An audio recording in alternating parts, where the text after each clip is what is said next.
Hello, welcome. Thank you for coming. I'm Sebastian Andrew, and this is story time. Today's story is about portals, those wonderful points of entry that you sometimes hear about and sometimes aren't needed. I've read a couple of articles about people appearing out of nowhere and not knowing where they were, and then disappearing later. Those are interesting stories. I'll have to find them and put up the URLs to them for you. The portals I want to talk about today are ones that some of us have had experience with or have read about. Um, one of them, one of the more famous ones, is Montauk. That's in New York. It's at the end of Long Island. It used to be a naval observation station, which that's not what they called it. That's just what I call it. But it had one of those big round antennas on it, and they decided that they would. Well, they tried using the antenna as it was designed by pointing it out and aiming it at, I don't know, a star or something, but it didn't work. Then they turned the antenna around and faced it towards the building, and a portal opened up. So they found a unique use for the energy coming off the antenna to create and focus a portal. Now, I used to think when the first Cloverfield movie came out, I used to think that that's what the movie was about, was they had opened a portal and the monster had come through and ravaged New York because that's what he does. And then they made Cloverfield 2, which kind of explained it better, I guess. Although I liked Cloverfield 2. Didn't care for Cloverfield 3. But anyway, so we have knowledge that the government has tried and sometimes succeeded in creating portals. What they failed to notice, or maybe they just ignored, was that there are portals all over the planet anyway. Um, the most famous of which is underneath Notre Dame. Now, a few years ago, Notre Dame caught on fire. And anybody who saw the original news report, which you can't find anymore,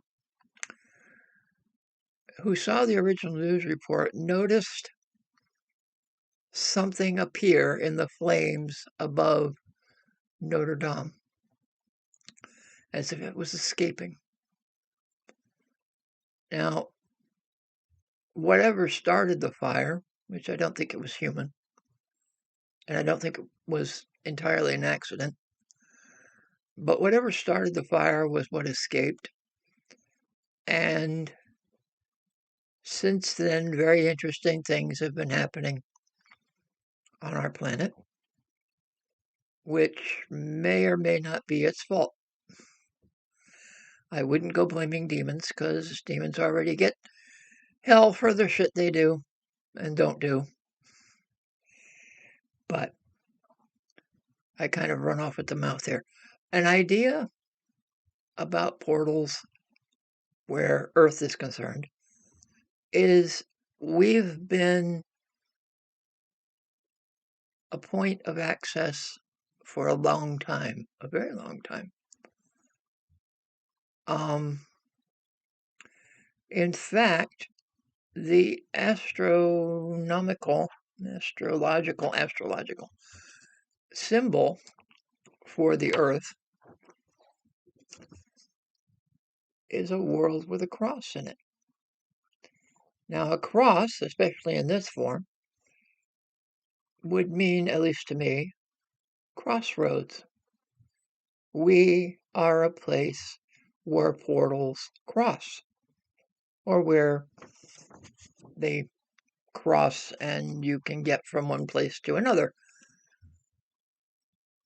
The Europeans, especially around the time of the Catholic Church coming into power, knew about portals.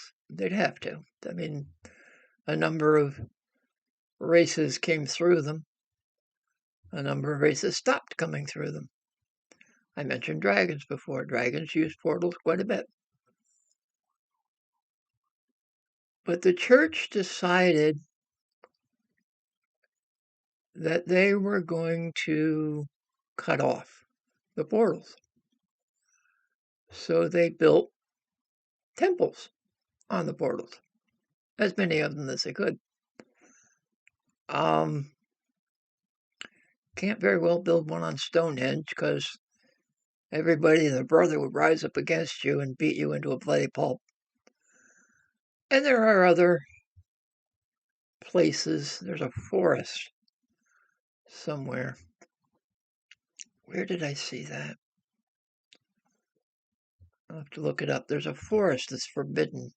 It's got signs all around it that you can't really go into it because there's a spot in the middle of it that nothing grows, but people tend to disappear. And they've heard voices and they've seen apparitions, and it's just a very weird area. It's oh Christ, my brain is just not working today. I'll look it up and I'll mention it in the next video, I think. Anyway, one of the things, and I think I mentioned this in another video, one of the things I tried to do, or have tried to do, was create a portal using the image behind me, the backdrop. That was the focus point. And I used various sounds because one of my thoughts, or a thought given to me, was that satyrs, who are not mythological, yes, I can speak today, satyrs were the ones who opened the gates. They were the ones who controlled the gates. They were the ones who decided when and where you would go. And they would use the music of their panpipes to open and control the gates. So using that theory, I started playing various tones and tunes and things. And oddly enough, what got the best response out of my experiments was pirate music.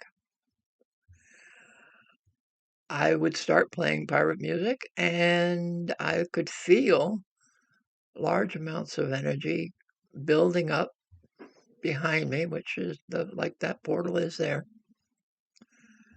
And it was almost as if it was trying to open. And when I noticed it, I would focus on it and just see if anything would come through. Well, I did sort of open a portal. Unfortunately, it opened in the ceiling above me, but